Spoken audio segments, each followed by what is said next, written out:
ناظرین، آپ دیکھ رہے ہیں ہمارا چینل علم کی بہار اور میں ہوں آپ کا ہوسٹ علی۔ ناظرین، روایات میں ملتا ہے کہ حضرت موسیٰ ایک بار ایک لوہار کے پاس پہنچے۔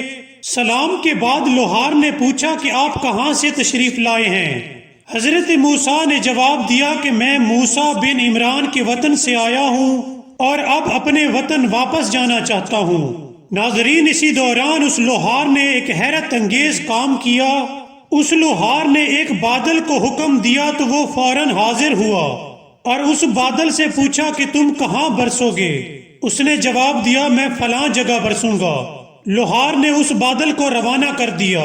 اسی طرح پھر دوسرے بادل کو بلایا اور پھر تیسرے کو۔ آخر کار ایک بادل سے جب انہوں نے پوچھا تو اس نے جواب دیا کہ میں موسیٰ کے وطن پہ جا کر برسوں گا۔ اس عابد نے حضرت موسیٰ کو اس بادل پر سوار کر دیا۔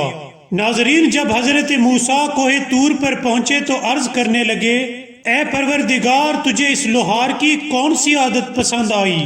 ارشاد قدرت ہوا کہ موسیٰ وہ شخص ہر وقت میری رضا پر راضی رہتا ہے، میری آزمائش پر صبر کرتا ہے اور میری دی ہوئی نعمتوں پر شکر ادا کرتا ہے۔ ناظرین، اس واقعے سے ہمیں سبق ملتا ہے کہ اگر ہم اللہ تعالیٰ کی رضا پر راضی رہیں، مشکلات پر صبر کا دامن ہاتھ سے نہ چھوڑیں اور اللہ تعالیٰ کی نعمتوں کا شکر ادا کریں تو بعید نہیں کہ ایسا مقام ہمیں بھی نصیب ہو۔ ناظرین، اگر آپ کو ہماری ویڈیو پسند آئی ہو تو سبسکرائب کرنا مت بھولیے گا۔ Thank you.